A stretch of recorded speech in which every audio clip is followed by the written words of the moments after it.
And the thickness, I mean, this is kind of weird because I did grazing neutrons, which are extremely sensitive to oxygen, and X-ray grazing incidence. For neutron, I find 10 nanometer thickness of the oxide on a niobium film, high pressure rinsed on sapphire. And by X-ray, I find 3 nanometer. And this is the same wafer cut, I mean, from different pieces. So I guess it depends very much on the technique you are using when you want to calculate the thickness of the oxide. I know XPS show more or less 3 to 5 nanometer too.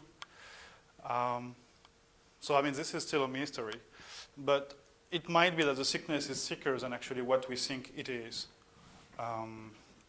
So basically, all this to say that a factor of 10 is easily achievable between that atomically flat 5 nanometer thickness to the real volume of the oxide, which would mean then it's come only from the oxide. And this is magnetic impurities in the oxides, which correlate with what I showed you before. And if you estimate a concentration, you have roughly 1%, whereas the point contact show more or less 0.1%. So we have, but this is somehow normal. This is measuring the whole volume. Point contact is measuring the effect of magnetic impurities,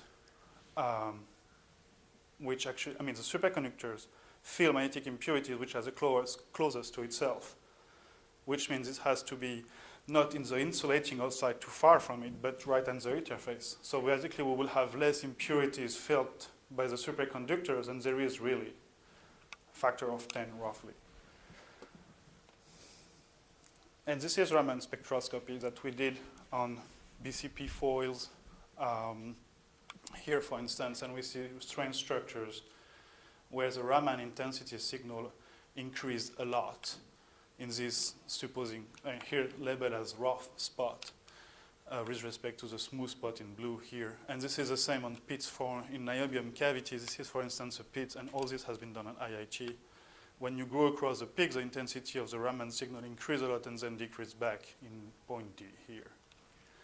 So there is, and this intensity enhancement is attributed to amorphous oxides. So this again leads to an enhanced volume of the oxide as what we estimated. So now this is just a summary of the experimental result. I think there is more to do, of course, but we have pretty good evidence that there is magnetism. So now the point is, how do this influence the dissipation? Well, we did a small theory at Argonne, calculating the surface impedance, the real part of this, this term, in the London limit, supposing an homogeneous repartition of magnetic moments. This is easier than rather the inhomogeneous model where you have just a layer of magnetic impurities, which is closer to reality, but this is just easier to do. And in the dirty limit, dirty limit is, let's say dirty limit. We have 3 parameters, and I will come back to it a little bit later to explain each of them. The mean free path, normal mean free path, so diffusion on normal impurities, non-magnetic. And we have eta and alpha, which are 2 parameters describing the effect of magnetic impurities on the superconductor. So we have 2 types of impurities here. So we compute self-consistently the Shiba equation and the gap equation, and from the F and G value, which is, anomalous and normal green functions, then we can compute the normal electron density of state and the superconducting electron density of states. All of this goes into the surface impedance here. Yes, and also you can compute the, so this have only these parameters. This gives you the gap, this gives you TC, this gives you lambda, this gives you everything else. But what is eta and alpha? So how does this affect? So in the Shiba theory, this is what would be a perfect superconductor without any magnetic impurities. 0, 0, a sharp quasi-particle peaks, and going back to the merging into the normal state at higher energies. In the Shiba theory, you have delocalized state. They start to appear inside the gap at an energy given by eta. Alpha is basically the concentration of magnetic impurities. When you increase alpha, you increase the concentration for a fixed eta. What it has an effect to broaden these peaks and to lower these peaks too. So now, for this set of parameters, if we plot the value of the zero bias conductance, which is here, as a function of the temperature, so the temperature is increasing along this line, and we plot this in the same way as people plot Rs versus 1 over T, we have this line here like that. So it's almost like BCS for high values of eta. However, if we decrease slightly the value of eta closer to the Fermi level, and we increase, but we don't have to increase, but increase slightly alpha, so this is larger, you see, as compared to the previous peak, then you start to see a saturation when you decrease in temperature, which reminds strongly of the residual resistance. So, okay. This is a computation of the surface impedance versus the mean free path. But we will focus, this is not true. So the calculation we thought were true for all mean free paths, but Alex kindly reminded us that actually this is not true in this region. We forgot a term which is always non-local in the NN, basically. So we will just focus on the left part of this graph, left from this minimum, which is mean free path smaller than psi. In dot line, this is a true dirty limit.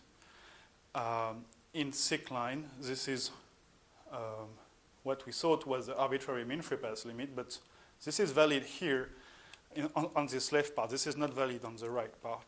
So we'll just concentrate on this part. But we are, I mean, from this thick line, we see that we are, and we will reach a minimum.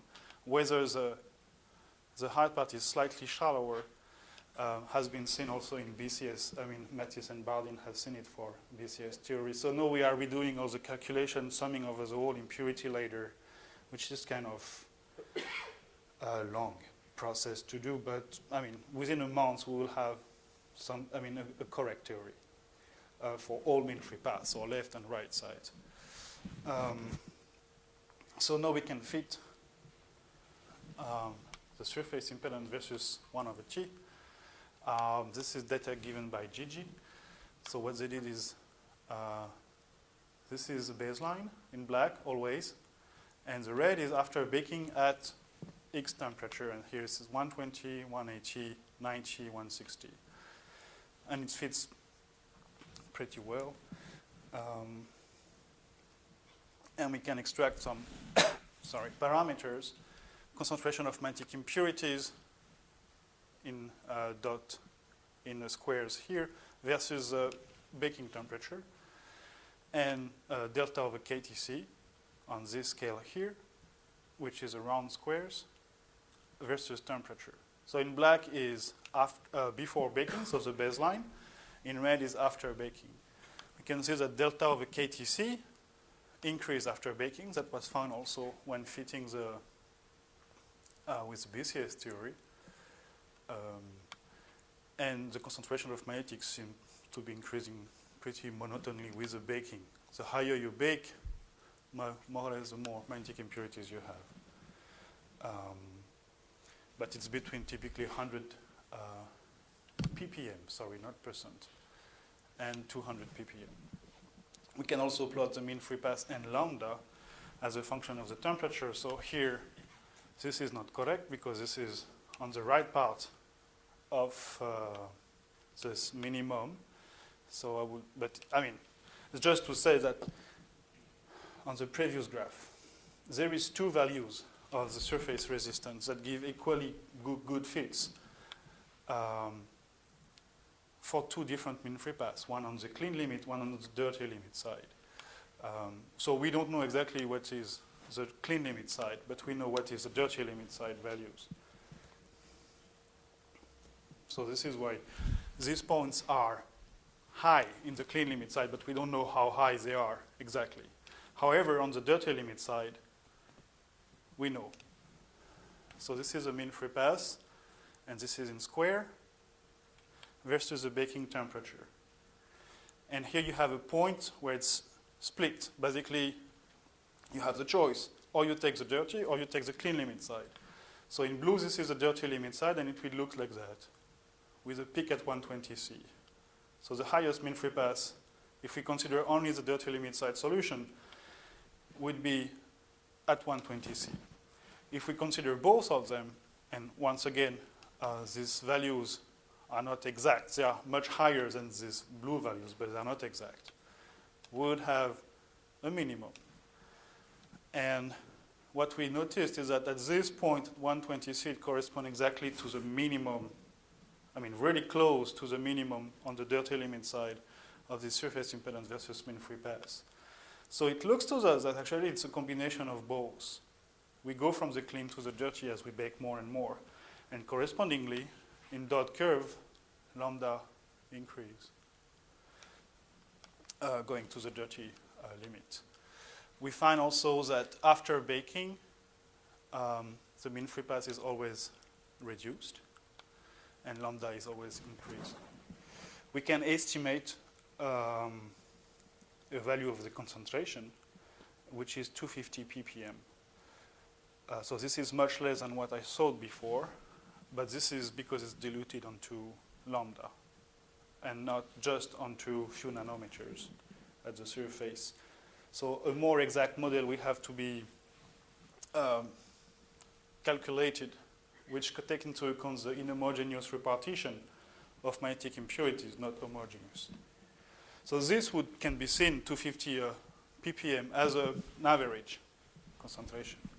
That if you would concentrate it onto 1 nanometer, you should have the same thing, and we do. So this is future work. As Alex mentioned in his talk yesterday, we send samples, so it's niobium films, this resonator in the middle, with different surface treatment to try to see if magnetic impurities could affect this nonlinear Meissner effect. And we did some SQUID measurement on each of this type of sample we send them. So there is a bunch of them here, but this is in black. It's 60 nanometer film niobium coated in situ with tungsten, so no oxides, TC of 9 Kelvin.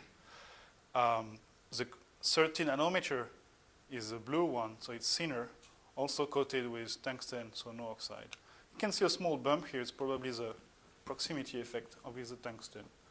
And then you have 60 nanometer of niobium with water, and this is a blue curve here, with also a bump, which tends to think that there is a dead layer on the surface or slightly reduced TC.